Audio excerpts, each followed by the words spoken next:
Boa tarde, meu nome é Clara. Meu nome é Laura. Meu nome é Maria Júlia. E nosso trabalho é desafios e potencialidades de pesquisadoras não fluentes em Libras na produção de materiais didáticos. Nós somos do grupo Falesc Brás, orientado pela professora doutora Kátia de Azevedo Fronza, e o nosso projeto, que tem o apoio da FAPERGS, é Língua de Sinais e Línguas Orais, materiais didáticos para o ensino da língua portuguesa voltados à potencialidade dos estudantes surdos. Como bolsistas de iniciação científica, a gente participa de algumas atividades, reuniões semanais com a nossa orientadora e também outras reuniões com o PPG de Linguística Aplicada. A gente também pesquisa materiais relacionados, né, à inclusão e à educação. E a gente também participa, o projeto principal que a gente participa é o letrandolibras.com, um site que vai disponibilizar materiais didáticos de ensino bilíngue para surdos. A gente vai apresentar, então, um pouco dessa trajetória de elaboração de materiais didáticos. E como primeiro passo, daí eu quero falar que a gente teve que entender como o surdo aprende. Então, a gente pesquisou sobre ensino bilíngue, sobre ensino do português, sobre ensino da Libras, e percebemos, né, depois de refletir bastante, que o surdo aprende através do visual. Por isso que a gente se apoiou no conceito de letramento visual e também da cultura surda, com contos infantis da literatura surda, como Chapeuzinho Vermelho, como a gente colocou na nossa apresentação, e na Cinderela Surda. Agora a gente vai para a próxima parte. Lacunas que nós percebemos em materiais existentes. Quando nós começamos a planejar essas atividades que irão se basear nas narrativas, nós percebemos que os materiais que já existem, com aplicativos e livros didáticos, não atendem os objetivos que nós queremos suprir com o nosso site. Os aplicativos, muitas vezes, eles acabam não sendo educativos, eles acabam sendo só uma tradução da Libras para o português e não tem um viés educativo. E os livros que nós estudamos, nós chegamos à conclusão nas reuniões que eles, na verdade, não atendem o público que nós queremos atender, porque tem muita escrita, então teria que se supor que o surdo que está aprendendo, a partir dali já sabe a língua portuguesa na modalidade escrita, e não é esse público que a gente pretende atender no Letrando Libras. É o público com foco no ensinar Libras e o português. Ele ainda não sabe o português. Um dos nossos focos, quando nós estávamos criando esses materiais de compreensão desses contos infantis surdos, foi contemplar as habilidades da Libras e também contemplar essas habilidades em ordem, porque como a gente está fazendo atividade de compreensão, a gente gostaria que os nossos alunos pudessem colocar as histórias em ordem cronológica, saber expressar sua opinião. Então, essas são o foco das atividades. Porém, a Libras é uma língua que tem muitas habilidades a serem desenvolvidas pelo aluno, assim como, por exemplo, no português e no inglês. E ao criar essas atividades, a gente procurou também entender como é a ordem que a gente gostaria de colocar essas habilidades. Porém, atualmente, a gente teve o desafio de encontrar um material que nos suportasse, colocasse essas atividades em ordem. Por exemplo, um material aceito pelo governo, por exemplo, a BNCC, que hoje em dia, né, ajuda a colocar essas atividades no português e no inglês. Nós temos diversos livros e materiais que são voltados para proposições de atividade, sim, na Libras, porém nós não temos ainda esse material formal que foca na ordem dessas habilidades. Nós acreditamos que esses desafios, essas potencialidades são importantes para a gente melhorar essas atividades que nós estamos desenvolvendo e também atividades futuras. E nosso foco é criar e auxiliar a criação desses materiais desenvolvidos com as características do aluno surdo. Nós acreditamos que essa perspectiva abriu caminhos para os nossos futuros estudos, para nos auxiliar e ajudar também futuros pesquisadores e professores dessa área. E nós gostaríamos de agradecer a possibilidade de estarmos aqui, agradecer a professora Kátia e também os nossos grupos de desenvolvimento, enfim, que nós nos encontramos como Falesc Braço também. Ok, meninas. Muito obrigada. Sobrou um tempo ainda para a conversa.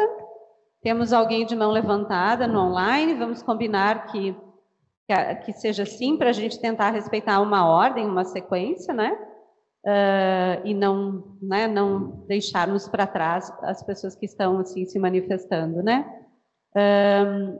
Ninguém no online para fazer perguntas? Aqui, alguém tem alguma pergunta, comentário?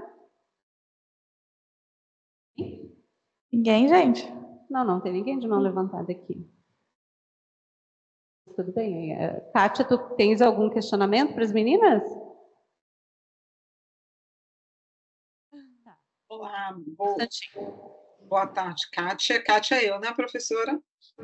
Sim, é que antes tu tinhas levantado a mão na apresentação da Jéssica e depois tu baixaste a mão, então eu não sabia se era para... Sim, não, foi por esbarrar em botão que não devia mesmo no momento.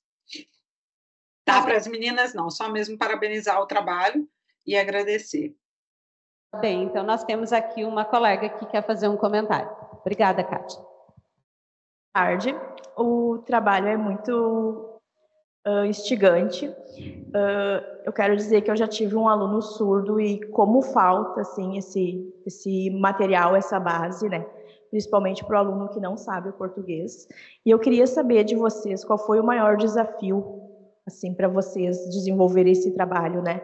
Qual foi o maior obstáculo, digamos assim, enfrentado? Posso responder? Pode. Eu acho que é exatamente o nosso título. A gente não é fluente em Libra, só que o professor do surdo, ele tem um intérprete, tem o surdo e tem um professor. E nem todo professor é fluente. Então, eu acho que é muito interessante essa nossa pesquisa, porque todo professor tem que saber como fazer um material, uma atividade para esse aluno, independente se ele sabe Libras ou não. Então, para a gente, essa foi o maior desafio, assim, saber como fazer o material. Eu acho que, como eu falei ali, não existem muitos exemplos que podem ser usados. E quando tu começa a graduação, eu estou no 6º semestre, tu tem exemplos. Quando eu vou criar uma atividade de português, eu consigo ir em algum site, eu consigo procurar para eu me inspirar. E isso falta ainda na Libra, sabe? Eu acho que nosso site ele também vem para isso, que a gente vai disponibilizar o que a gente está criando para os professores poderem usar, sabe? E ter uma base de apoio, sabe? Para começar de algum lugar.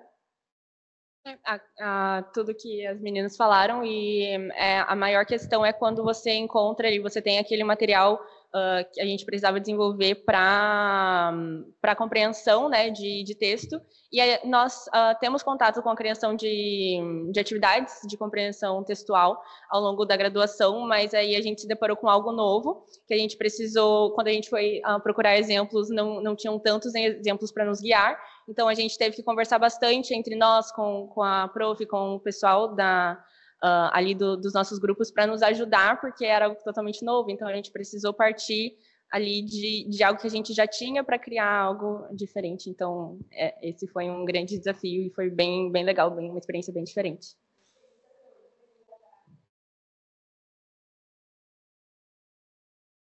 Uhum. Obrigada pelos comentários aqui. Nós temos a Joaquina. A Joaquina está de mão levantada. Que bom te ver, Joaquina. Olá, professora. De início, estão me ouvindo? Sim.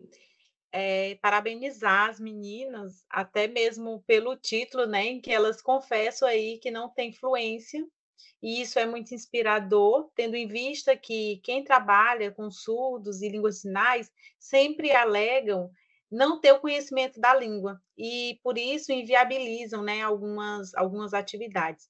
Então, a minha pergunta, que eu fiquei assim vendo a trajetória da pesquisa delas, é se também elas tiveram esse momento em alguma escola, né, em que tem alunos surdos, porque eu vi que elas percorreram uma trajetória de pesquisa de materiais, né, escritos. Se elas tiveram essa experiência em uma escola que tem um atendimento com alunos surdos.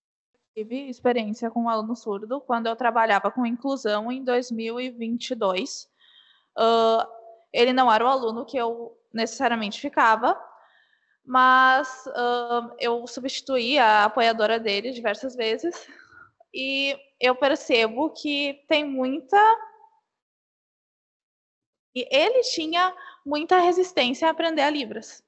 E os professores queriam ensinar ele com a rota fonológica, de qualquer maneira. Então, eu via uma falta de apoio da Libras. Ele não tinha intérprete, ele não sabia Libras, ele não tinha essa... Ele não queria aprender Libras, ele se recusava. E, enfim, eu acho que é muito difícil, né? Porque os professores têm essa resistência, eu acho que às vezes isso acaba pingando para os alunos, sabem? Porque ele não quer se diferenciar dos colegas dele, enfim, vários aspectos. Laura ou Maju, querem dizer alguma coisa da experiência de vocês? Eu trabalhei em algumas escolas, mas nas escolas eu não tive nenhum contato diretamente. Porém, como... Então, tá dando para me ouvir, né? Porém, como professora particular, depois que eu iniciei também no grupo de pesquisa, enfim, eu comecei a me questionar, porque muitos alunos vêm e a gente quer, né, auxiliar todos os alunos, enfim, e eu comecei a perceber que eu preciso, né, ter a Libras e também o ESL, que é o American Sign Language, porque eu gostaria de auxiliar esses alunos, ajudar esses alunos a compreender o português também, o inglês, né, que é o meu foco como professora particular de inglês. Então, acredito que seja muito importante para os professores hoje em dia, principalmente de línguas, se especializarem também. Laura, queres dizer alguma coisa? Não. Não, mas tu não tiveste experiência com aluno surdo, né? Não, porque o caso de Canoas é um caso à parte, porque lá tem uma escola bilíngue, o Colégio Vitória, e aí quando tem um aluno surdo, eles não permitem que o aluno estude na escola municipal ou estadual, eles mandam diretamente para o Colégio Vitória, e professores do Colégio Vitória têm que ter a fluência em Libras, então eu não tive a oportunidade de trabalhar com alunos surdos. Ok, Joaquina, algum comentário mais? Não, obrigada, professora. Obrigada a ti também. Gabriel, 1 minuto tu tens. Ok, primeiro eu gostaria de ressaltar essa grande apresentação que tivemos. E assim, eu gostaria de saber como vocês veem essa resistência por parte dos alunos surdos em relação à linguagem de sinais. Se existe um outro caminho alternativo, caso o aluno não queira aprender. Eu já me deparei com questionamentos assim, como eu falei em Canoas, o aluno ele é obrigado a ir para o colégio Vitória, o colégio bilíngue Vitória, né? Só que a gente aprendeu que o surdo ele tem o direito dele de se inserir na comunidade ouvinte ou na comunidade surda. Então eu acho que isso vai muito de respeitar a pessoa. Se ela não tem alternativa de se tornar ouvinte com algum aparelho auditivo, aí eu não sei como é que conversa com a criança, porque é uma criança, né? Ela não vai querer trocar de escola. Só que eu acho que essa resistência do deficiente auditivo e do surdo, né, que tem a perda total da audição, eu acho que é muito pela falta da cultura surda, da identidade do surdo. Por isso que a gente também está trabalhando com contos infantis da literatura surda, para a criança ter esse contato com a cultura surda, porque quando a gente é criança, a gente aprende, a gente vê desenhos, a gente é ouvinte, né? A gente vê desenhos, a gente está inserido na cultura ouvinte, e o surdo ele não está inserido na cultura surda. Então, acho que a resistência é principalmente porque ele não tem materiais, heróis, cantores não, artistas, né? Escritores, animadores, que são da cultura surda, ele não conhece, então ele não se sente, ele não tem esse pertencimento dele. Bom, esse tema é instigante, né? Mas a gente precisa avançar. Ficamos já no tempo das meninas. Muito obrigada pelos comentários. E nós vamos seguir, então, para a Obrigada. próxima apresentação,